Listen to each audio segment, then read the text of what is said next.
The Signal Oil Program, The Whistler.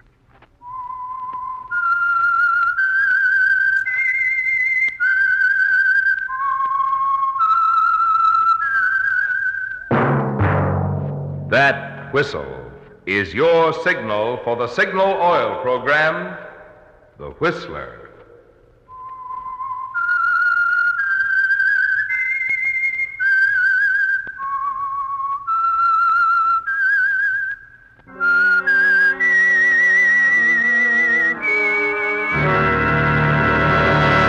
I am the Whistler, and I know many things, for I walk by night. I know many strange tales hidden in the hearts of men and women who have stepped into the shadows. Yes, I know the nameless terrors of which they dare not speak. Yes, friends, it's time for the Signal Oil Program, The Whistler.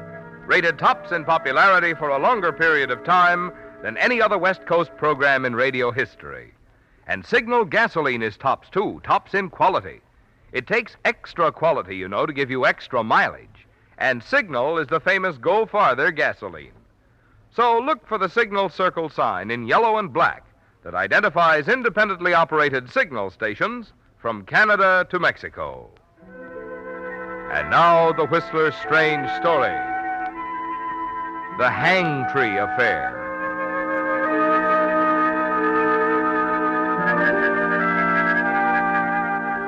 It was boredom that got Lee Ryan into it in the first place. His train out of Chicago for the West Coast was moving slow, with further delays expected because of the snowstorms ahead. Yes, he was bored and impatient. His last business venture in Chicago hadn't paid off too well, and he looked forward to his arrival in California and the prospects of a deal worthy of his talents. Lee decided that the club car might help pass the time. It did. The car was crowded, and he found himself sitting with a talkative man who seemed to know many things about many people, including a number of their fellow passengers. He was a reporter, a man whom Lee had known casually over a period of years. A reporter who apparently loved to report, and he talked to Lee confidentially as if to his city editor. Oh, you picked a great choo-choo, Lee. Yes, sir. I'm glad I'm getting off. You can carry on for me. How do you mean? Well, you can follow my boy, Jeff Larkins. There's no story there as far as my newspaper concerned. The city editor's washing it up. Larkin? That sounds familiar. Yeah, I bet he looks that way, too. Hey, right over there with that girl. Oh, she's not bad. Huh? Oh, she's just like all the rest. Hanging around him thinking he's going to get that money. Money? Oh, you didn't recognize him, eh? An ex-con. But I knew him when he was a big, big man. And who's Lee? Anybody's. Time it happened, he was the brains. Yeah. Well, that's what they say. He'd planned the robberies, and his partner, Noisy Nevins, pulled them off. Oh, great team, great Oh, team. Noisy Nevins, huh? The nitroglycerin artist. Yeah. Oh, Noisy could blow a safe door off clean as a housewife and open a can of peas. Oh, sure, now I'm with you. They used to work together. But the last big job they pulled, a $100,000 bank job, Larkin got careless. He also got 5 years. Who got the 100,000? Oh, it disappeared, and so did Nevins. That's why I've been tagging Larkin around ever since he walked out of that pen 6 months ago. Your paper figured he'd meet Nevins, split the dough. That's right. Only my paper was wrong. Larkin knows from nothing where that dough is. And Noisy? Oh, he's quiet now as they get. And permanent, too. Oh. Yeah, got that way about a month ago. I think it was an auto accident out in Frisco. It was too bad. Nevins was probably the only guy in the world who knew where that money was. You figure he stashed it away somewhere? Right. Absolutely right. $100,000, and it stays stashed. Well, that poor girl wasting her time with Larkin. Somebody should tell her. Yes, $100,000 in unmarked bills. Negotiable as a mud puddle and a pogo stick. Uh-huh. Say, you know what's a funny thing? Why, when I was a kid, I could never manage one of those things. Oh, no? No. Well, I was pretty good. Oh, you kidding me, Yeah. really? Well, I'll be seeing you, pal. Happy as scoops. Well, don't worry about me. I'm getting off the next stop. My best to Larkin if you should run into him. Yeah, I'll remember. And I just might run into him.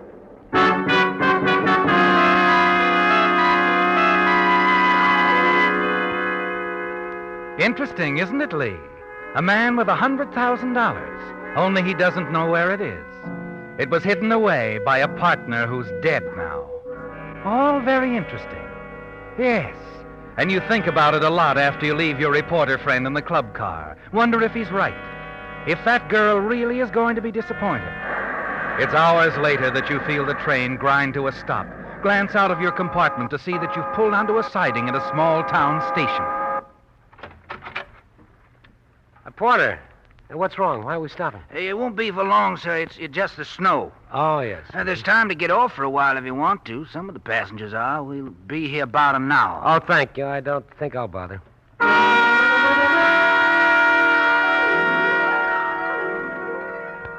Instead of leaving the train, you walk back to the observation platform. Stand there, looking off toward the few lights of the small, slumbering town of Springdale. You find yourself wondering about Jeff Larkin again and the girl. And then as the train is ready to move on, you see her, approaching alone from the direction of town. It's a chance to speak to her, isn't it, Lee? On impulse, you decide to take it. You start for the boarding platform at the end of the car and reach it as she comes up the steps. Oh, I'm sorry. I didn't mean to... it's all right. Oh, no, you've dropped your purse. Here. Please, never mind. I insist. You bend down quickly, begin to retrieve the articles that have spilled from her purse. One you can't help noticing. It's a picture postcard addressed to Mr. Jeff Larkin. General Delivery, Chicago. Give me that. Give it to me. Why, certainly. Here you are. Sorry, but I'm in a hurry. Thank you very much. Afraid your boyfriend might miss you? My boyfriend?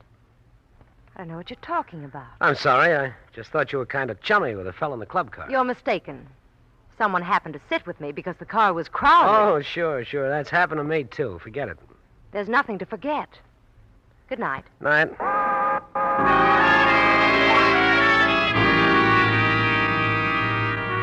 She wasn't very cooperative, was she, Lee? And you wonder why. Wonder also about the card addressed to Larkin. Why she got so excited about it. The next morning, following the stop at Denver, you find out.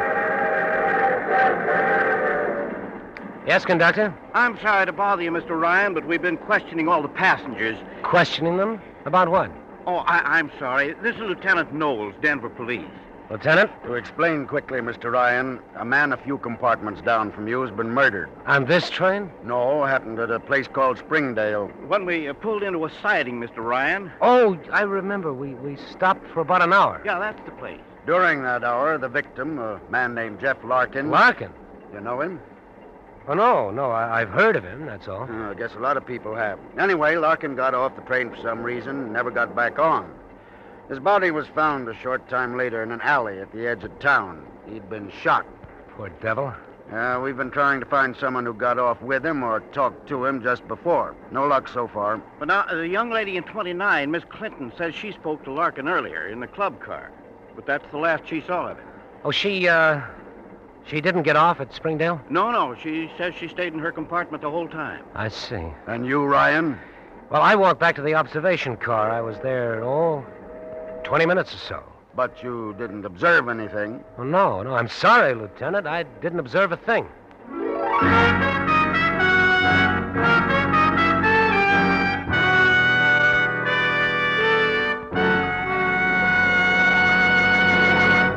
With the prologue of the Hangtree affair, the Signal Oil Company is bringing you another strange story by The Whistler.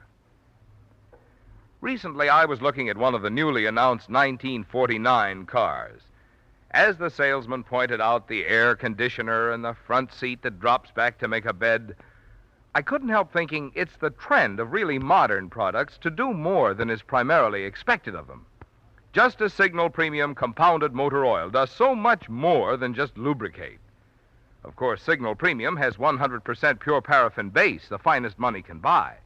But in addition, Signal Premium Oil contains scientific compounds that go to work inside your motor, doing jobs that regular oil alone can never do. One compound, for instance, washes out accumulated carbon gum and varnish. Another compound guards expensive bearings from corrosion. And still other compounds keep the oil from thinning and prevent excessive foaming. No wonder Signal Premium is the oil that guarantees a sweeter running motor.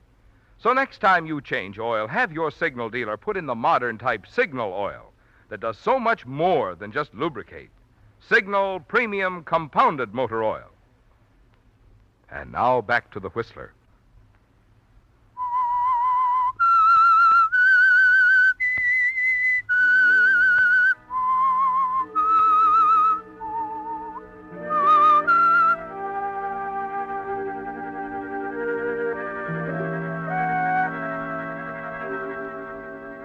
Well, Lee, you don't have to wonder anymore about the girl you saw with Jeff Larkin.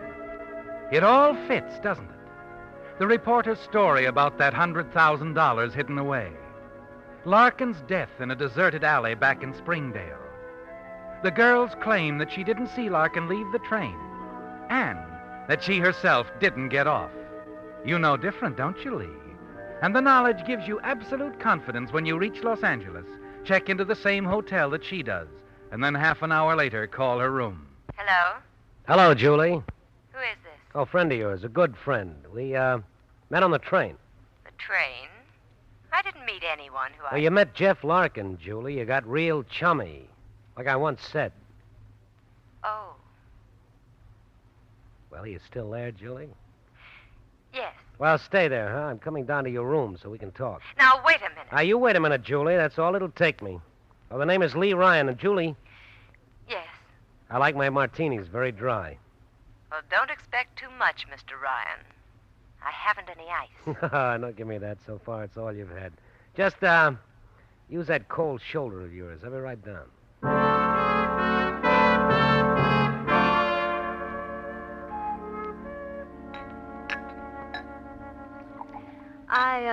I don't do this for everybody, Mr. Ryan. I don't lie for everybody. Really, you're mistaken about that. Oh, is that so? Yeah, the drink looks good. I think yours looks better. Let's switch, shall we? Cagey, Suits me. Oh, it's good. Now, to the business at hand, Julie. Sounds terribly boring. Oh, I'm not nearly as bored as I was when I started this trip. Things are beginning to look up. It's why I didn't tell that police detective that you got off that train. I couldn't resist a certain possibility. Namely? That you know something. Look, I don't care about Larkin. What were you after? What's that address unknown, Julie? That spot where Nevin stashed that $100,000. Hey, I got it. What have you got, Mr. Ryan? The, postcard, that picture on it. Someplace up north. Motherlode Country, Silver City, wasn't it? You're talking thick, Mr. Ryan. Hey, what did you do? What did you put in this? In my drink? I'm getting dizzy. Julie! I had you figured perfectly, smart boy. You shouldn't have switched drinks with me. But you'll be all right.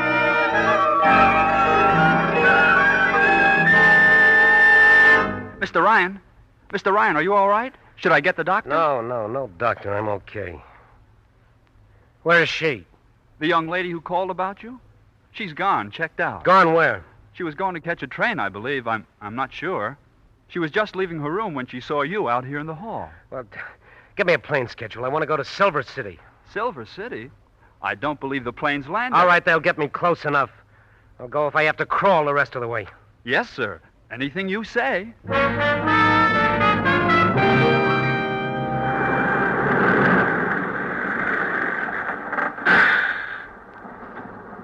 It's as far as the stage goes, mister. Silver City.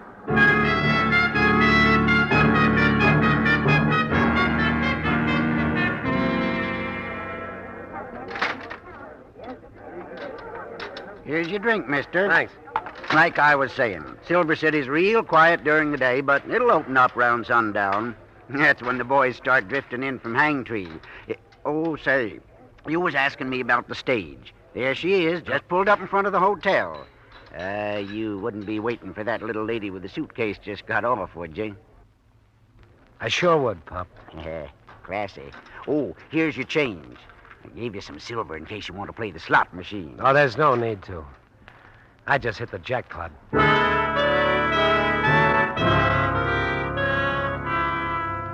As you sit there at the bar, watch Julie enter the hotel across the street. You congratulate yourself, don't you, Lee?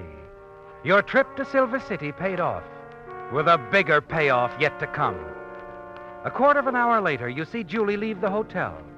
Watch her as she enters a cafe halfway down the block. Quickly, you leave the bar and hurry into the hotel. Say, clerk, I've been expecting someone, a young lady. She was supposed to arrive on the bus. Oh, Miss Clinton. Why, yeah, she checked in a little while ago. A room 8. Oh, good. But she ain't in now.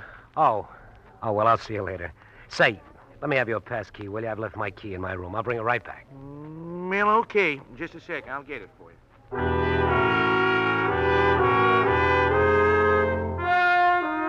Moments later, you slip into Julie's room. Quickly, you go through her suitcase and pocket the gun. Then as you turn, your eye catches sight of something on the dresser. It's the postcard, the same one Julie dropped on the train, the card addressed to the late Jeff Larkin. It boasts a picture of historic Hangtree Cemetery of Silver City. On the back, you can barely make out the handwriting. Dear Jeff, be sure to look me up when you're out this way. Hope to see you soon. Johnny Burgess. Johnny Burgess? I gotta know more about him.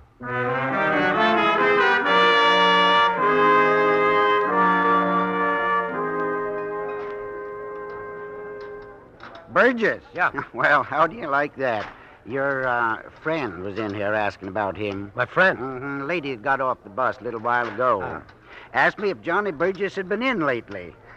You know something? Johnny Burgess died over 50 years ago. What? Yeah. Silver Johnny, they called him. Big man. Another big man. Yes, sir. Owned the mine. Town, too. Yes, sir. You been out to the cemetery? The cemetery? Johnny's got the fanciest resting place of them all. Heard it cost over $10,000. Big granite crypt, got a life-size statue of Johnny on top, and... What's the matter, young fella? Oh, nothing. Look, how do you get out there to the cemetery? Oh, easy. Just go right down the end of C Street here, then turn left by the Signal Oil Station, go up the road. You'll see a tree top of the hill. That's old Hangtree.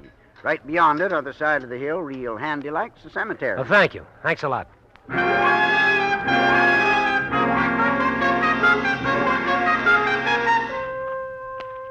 You're out of breath when you finally reach the old cemetery. As you start down the hill, you notice a handful of people moving about the tombstones. Tourists, Lee. Yes, they're all about you, peering at the time-worn inscriptions on the tombstones, taking snapshots. Then you notice someone else. Yes, there she is, standing before a massive vault, staring at the statue on top of it. Quite a gent, wasn't he, Julie? What? Don't look so surprised, baby. Oh. What are you doing here? I'm writing a book on the Old West. Now, what are you doing here?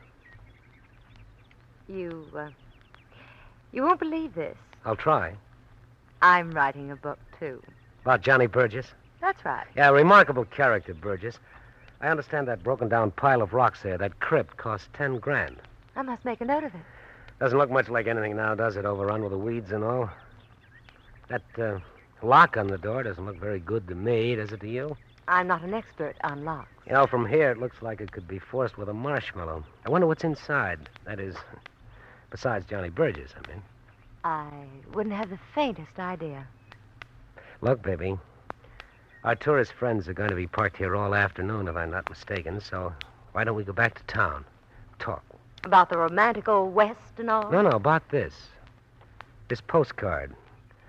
And Johnny Burgess' crypt. Where'd you get that postcard? I happened to wander into your room. It was quite accidental, really. I was looking for the elevator. May I have it, please? Well, sure. Now, let's go back to town, find some place nice and private. Your room at the hotel will do.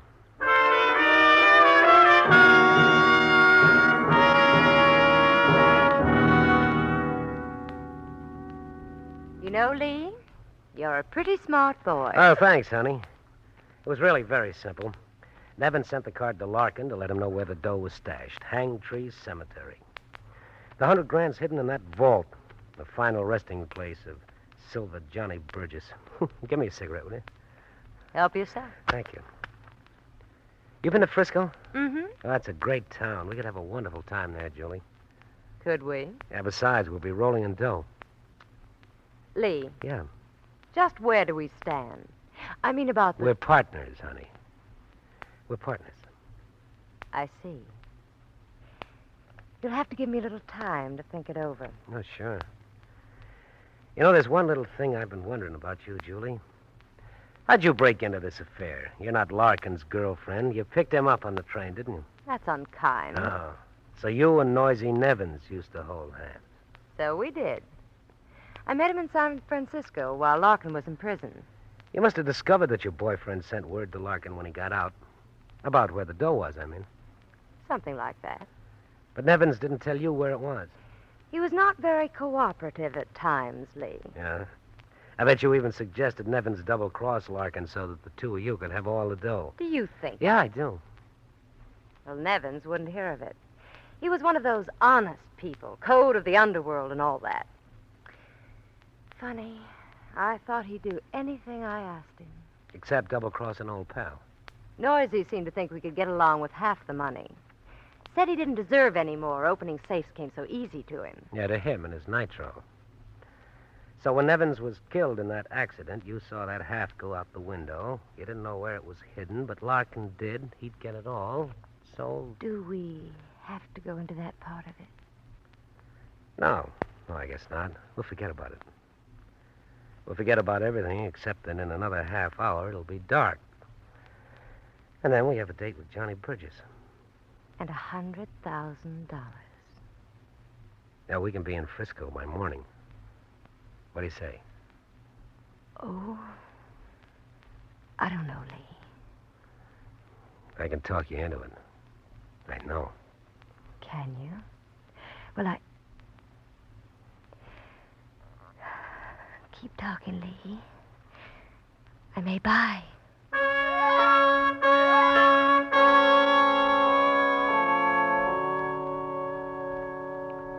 A half hour later, as you step out into the street, you suddenly discover that Silver City has come alive.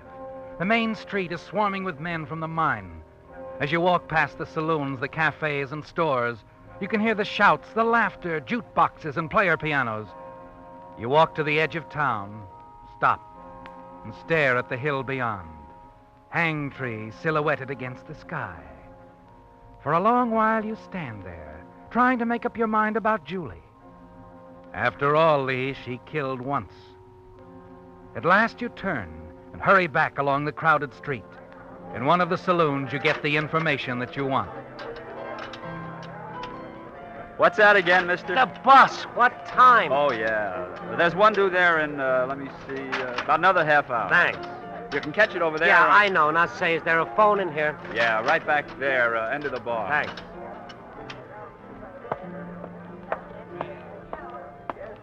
You push your way through the crowd to the rear of the saloon, to the telephone booth, and place your call. Hello? It's all set, baby. Still want to go to Frisco? Of course I do. All right. We'll get the stuff and leave tonight. Now, you wait for me. Stay right where you are. I'll pick you up in about 10 minutes. I'll be waiting, Lee.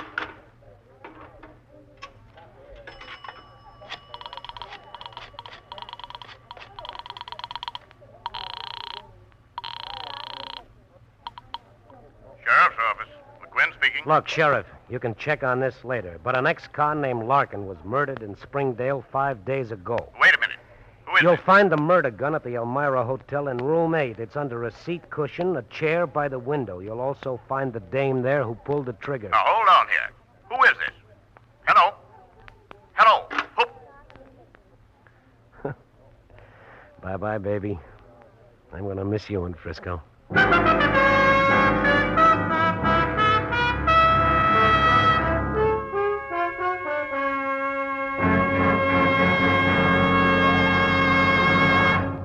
The Whistler will return in just a moment with a strange ending to tonight's story. Meantime, since there are only 5 shopping days till Christmas, I have a brilliant last-minute idea. I hope there are no little boys listening, because what I want to suggest is that there is no finer present than a switch for that forgotten name on your gift list. The forgotten name I'm referring to is your car, and the switch I'm suggesting is a switch to Signal. You know that Signal gasoline must have something. For Signal to have grown so in popularity from a mere handful of stations in Southern California to almost 2,000 Signal dealers serving 6 western states from Canada to Mexico. Of course, I don't have to tell you that Signal is famous as the Go Farther gasoline. But even more important to you is the extra driving pleasure you enjoy, thanks to the extra efficiency today's Signal coaxes from your motor. So if you want your gas pedal to keep that Christmas morning thrill year-round, remember Marvin Miller's suggestion. Give your car a switch for Christmas. A switch to Signal gasoline. And now back to the Whistler.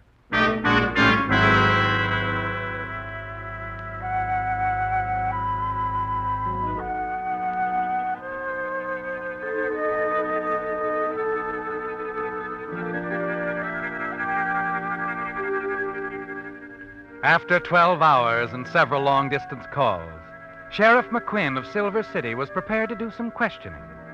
He talked to Lieutenant Knowles in Denver and to the San Francisco police. Now at last he felt that the puzzle was beginning to fit together. All that remained was to walk through the quiet early morning gloom to the cell occupied by his angry, impatient prisoner. It's about time you're talking to me. What's it all about? You can't hold me here like this. Now, just take it easy, lady. I can, and I'm doing it. But I haven't... Sit down.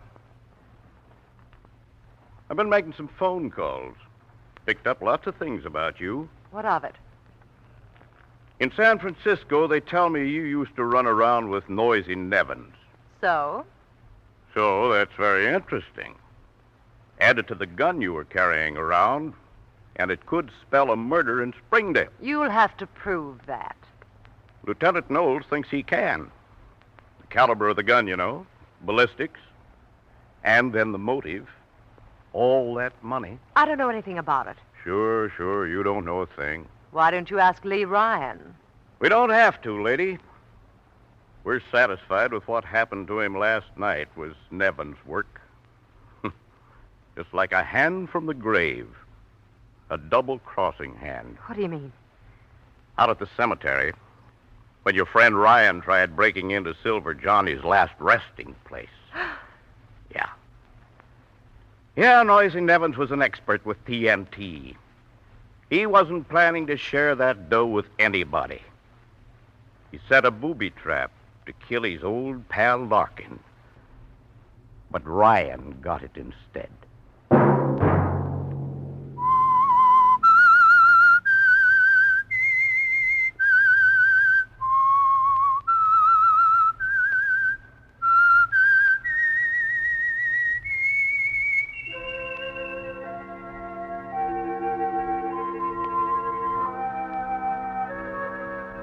Let that whistle be your signal for the Signal Oil program, The Whistler, each Sunday night at this same time. Brought to you by the Signal Oil Company, marketers of Signal gasoline and motor oil and fine quality automotive accessories.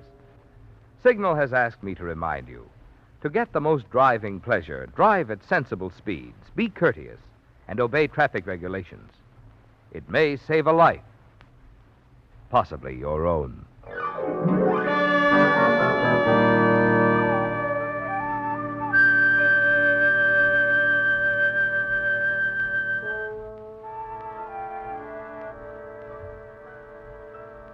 Featured in tonight's story were Frank Lovejoy and Doris Singleton.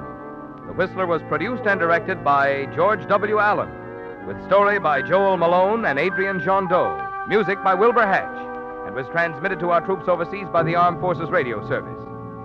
Remember, at this same time next Sunday, another strange tale by The Whistler. This is Marvin Miller speaking. This is CBS, the Columbia Broadcasting System.